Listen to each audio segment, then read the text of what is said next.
장례 광고입니다.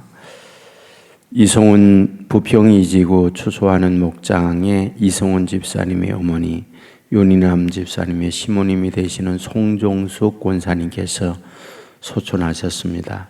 빈소가 신라군 인천 장례식장 2층이 되겠고 입관 예배가 오늘 2시에 있습니다. 교회에서 1시 반에 출발하겠습니다. 천국 환송 예배는 내일 11시 반에 있고 교회에서 11시에 출발하겠습니다. 담당은 부평이지구 김지중 목사님 되겠습니다. 이 새벽에도 오신 여러분들을 위해 하나님의 한량없는 은혜가 넘치기를 주님의 이름으로 축원합니다. 오늘 1절 말씀에 보면 이렇게 기록합니다. 너는 내일 일을 자랑하지 말라. 하루 동안에 무슨 일이 일어날는지 내가 알 수 없음이니라 라고 되어 있습니다. 당연하죠. 우리가 하루에 어떤 계획을 세웠다 할지라도 그날에 예상 못한 일들이 너무나 많이 일어나기 때문에 그렇습니다. 아침에 인사하고 나갔지만 저녁에 돌아오지 못하는 경우들도 많이 있습니다. 왜? 예상 못한 사고를 만날 수 있으니까요. 또 자연재해가 있어서 재해로 말미암아 생명을 잃거나 예상 못한 일들을 수없이 만나며 사는 것이 우리의 삶이기 때문에 그러하다라는 거죠.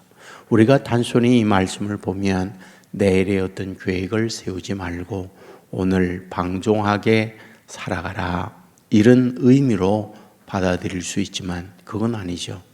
우리가 오늘의 계획을 잡고 내일의 우리의 미래를 향하여 나아가는 삶, 이게 굉장히 필요하죠.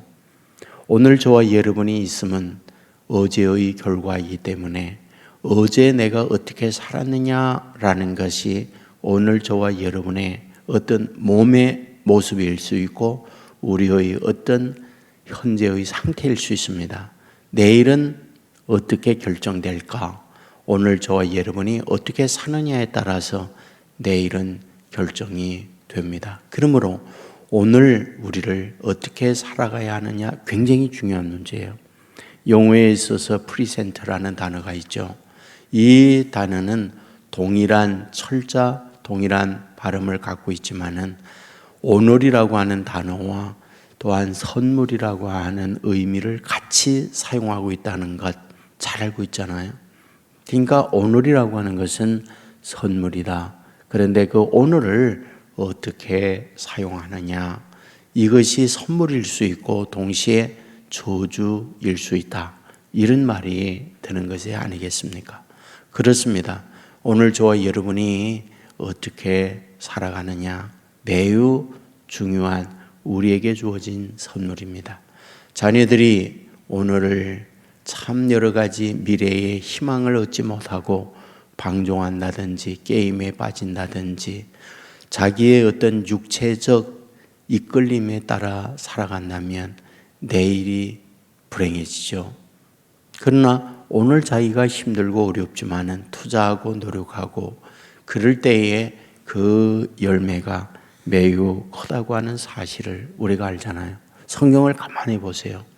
예수님께서 제자들을 부를 때에 보면 오늘을 어떻게 살고 있느냐 하는 사람들을 부릅니다. 그물을 던지고 있는 현장에서 베드로 그리고 요한 야고보를 부르고 있는 걸 보며 또한 현장에서 세금 받고 있는 일을 하고 있는 레위 마태를 부르고 있는 걸 봅니다. 여러분, 우리는 다윗을 이제 왕으로 기름 부은 내용을 잘 압니다. 언제인가요? 들에서 양을 치고 있을 때에 부르죠. 바로 사무엘이 이새의 아들 모두를 선을 보는데 7을 다 보았지만 하나님께서 노우했습니다. 물었죠. 여기 있는 아들이 전부냐? 아닙니다. 막내가 있긴 한데 지금 들에서 양을 치고 있습니다. 데려와라. 그리고는 기름을 붓고 있는 것을 보게 됩니다. 골리앗을 어떻게 쓰러뜨립니까? 아버지의 심부름을 받고 전쟁터에 나아갔을 때에 자신은 마음에 하나님을 믿는 자기의 나라가 늘 하나님의 도움으로 승리할 줄 알았지만은 반대의 현상이었다는 걸 현장에 가서 보게 됩니다. 전쟁은 다윗의 것이 아닙니다. 전쟁은 사울 왕과 다윗의 형들과 군인들이 할 일입니다. 하지만은 다윗이 현장에 어릴 때에 갔을 때에 내가 나가서 싸우겠습니다. 그 현재의 그 일을 감당하기 위하여 나갔을 때 하나님께서는 누구와 이런 다윗과 함께해서 누구와 골리앗을 쓰러뜨리고 있는 걸 보죠. 성경은 뭐라고 기록합니까? 다윗 손에 칼이 없었더라. 무슨 말이죠? 하나님이 계셨다 이 말이죠. 칼은 없는데 하나님이 계셨다. 그리하여 골리앗 앞에 섰을 때에 너는 칼과 단창을 가지고 내게 오지만은 나는 내가 모두 가는 만군의 여호와의 이름으로 내게 가노라. 그리하여 그 전쟁을 승리로 바꾸고 있는 걸 보게 되잖아요.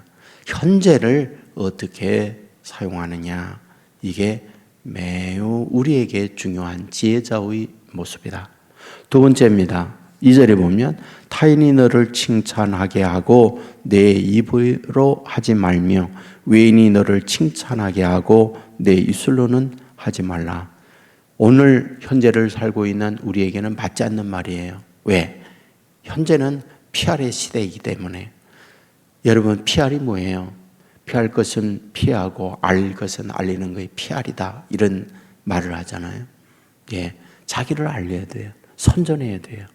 내가 좋은 물건을 만들어 있지만은 광고를 못하거나 PR을 못함으로 말미암아 어려움을 겪는 경우 많이 있습니다. 여러분, 열심히 PR을 하는 건 굉장히 필요한 시대를 우리는 살고 있다라는 거잖아요. 그런데 오늘 우리에게 뭘 말하고 있느냐? 너의 스스로가 잘난 체 하지 말고 너의 스스로가 남들에게 과시하며 칭찬하며 이런 거 하지 마라.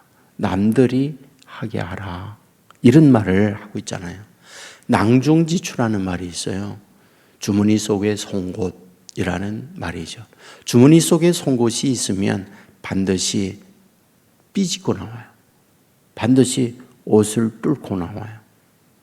내 자신이 실력, 능력, 인품, 다른 이들과 뭔가 다르다라고 하잖아요. 그렇게 되어지면 사람들이 그분에 대하여 반드시 인정을 해요. 칭찬을 합니다. 그러니까 믿음의 사람들로 하여금 저와 여러분이 어떻게 살아가야 하느냐라고 하는 부분을 여기서 말하는 거죠. 너희가 갖추지 못하면서 내놓을 곳 없으면서 너무 너의 자신을 포장지에 포장을 해서 그러지 마라. 이 부분을 우리에게 말씀하고 있는 게 아니겠습니까?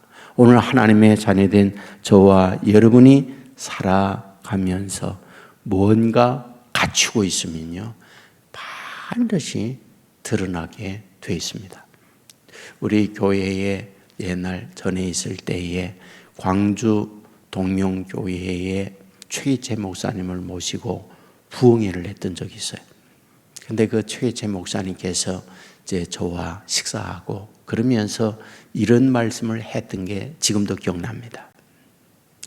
광주에 가면 광주중앙교회라고 아주 큰 교회가 있어요.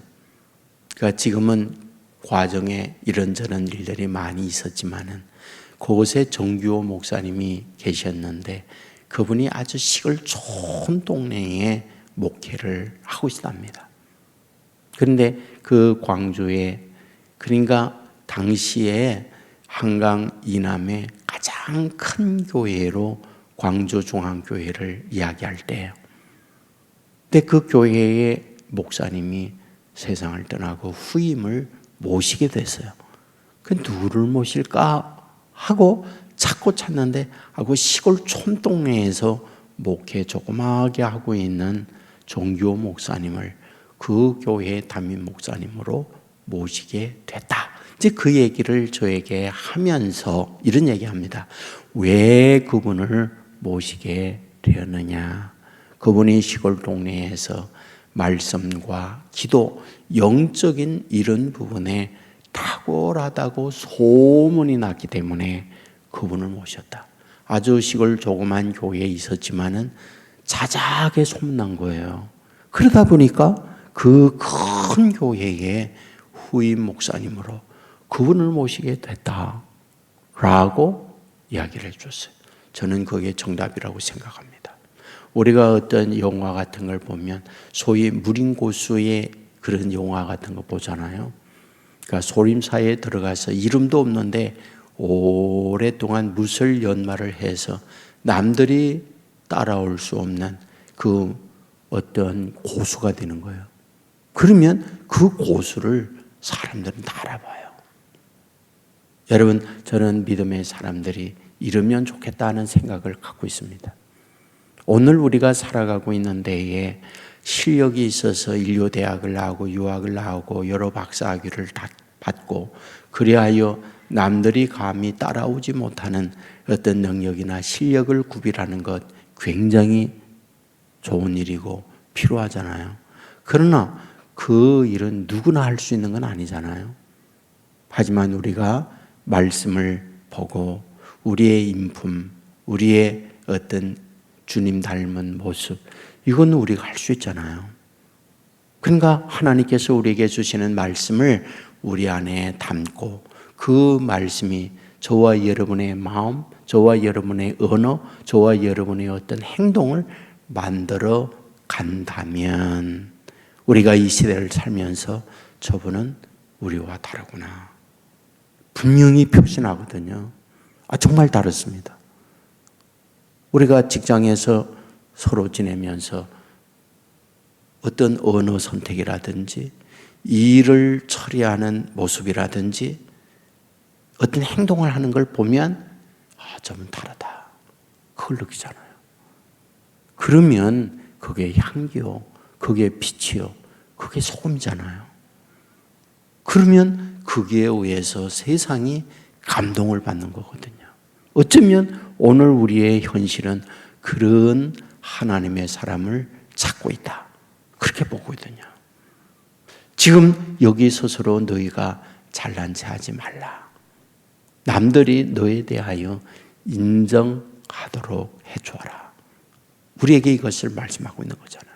오늘도 우리가 주님 앞에 이런 마음으로 엎드리고 이런 마음으로 주의 인도를 받고자 하는 하나님의 자녀들이 되어서 이런 마음으로 주님 앞에 나아가는 저와 여러분을 아시고 오늘도 성령께서 저와 여러분 동행하면서 말씀이 저와 여러분을 만들어 가서 저와 여러분이 지나가는 곳에 어떤 향수의 향기도 나지만은 그리스도의 향기가 풍겨나고 저분이 빛이구나, 저분이 소금이구나, 저분이 그리스도의 편지구나, 이러한 인정을 받아 살아가는 저와 여러분 될 수 있기를 주의 이름으로 축원합니다. 기도하겠습니다. 은혜가 풍성하신 아버지 하나님, 우리를 깨우사 주의 전으로 인도해 주시니 감사를 드립니다. 땅 위에 살면서 내일 일을 자랑하지 않고 하루 동안에 무슨 일이 일어날는지 모르는 현재의 삶을 성실하게 아버지 하나님 앞에 붙들림 받아 살아가는 자녀들 되게 하여 주옵소서. 타인에게 나 자신을 피하라고 그러기보다 그들이 나의 은행 심사를 보면서 칭찬하고 인정하는 삶을 살아가는 하나님의 사람들 되게 하여 주옵소서. 아버지 앞에 기도합니다. 아버지 하나님 앞에 의지합니다. 주님 앞에 나오는 주의 자녀들을 외면하지 마시고 두 팔을 벌려 우리를 받아주시기 원합니다. 주의 품 안에 안으사 지혜의 능력을 허락하여 주시고 약한 우리로 성령의 능력을 덧입고 강하고 담대한 삶을 인생을 살아가는 자녀들 되게 하여 주옵소서. 오늘도 어디에 뭘 하든지 주의 인도받는 자녀들 되게 하여 주옵소서. 아버지의 뜻이 주의 자녀들 가운데에 나타나게 하여 주옵소서. 아버지 하나님, 우리 이렇게 기도하는 주의 종들로 말미암아 온 세계 교회에는 은혜로운 교회로 소문나게 하시고 성령이 충만한 교회가 되게 하여 주시고 기도의 응답이 있는 제단이 되게 하여 주옵소서.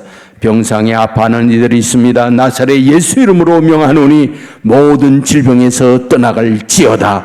아버지 하나님이여, 주님께서 오셔서 아버지 시각장애인에게 눈뜨게 하고 걷지 못하는 이에게 눈뜨게 하고 걷게 하고 아버지 난치병에서 노임 먹게 했던 주님의 능력 오늘도 동일하게 주의 자녀들에게 역사하는 줄 믿습니다. 이 은혜를 허락하여 주옵소서. 아버지 하나님이여, 세상을 살아갈 때에 세상의 환난 풍파 많습니다. 수많은 대적들의 유혹과 공격이 많이 있습니다. 임마누엘 되시는 주님이 우리와 함께 하셔서 앞서가시며 인도해 주시고 주의 능력으로 담대하고 능력 있는 삶을 살아가는 자녀들 되게 하여 주옵소서. 아버지 하나님이여, 우크라이나의 전쟁 종결되어 더 이상의 수많은 생명이 죽어가지 않도록 도와주시옵소서. 아버지 하나님이여, 세계 곳곳에 주의 복음으로 말미암아 박해받고 눈물을 흘리며 아버지 앞에 애원하는 신앙인들이 있습니다. 주여 저들의 간구 들어주시고 아버지 하나님이여, 저들 위에 주의 놀라운 은혜의 축복들을 허락하여 주시옵소서. 오늘도 어디에 뭘 하든지 주님과 동행하며 믿음으로 승리하는 자녀들 삼아주실 줄 믿고 예수님 거룩하신 이름으로 기도드리옵나이다. 아멘.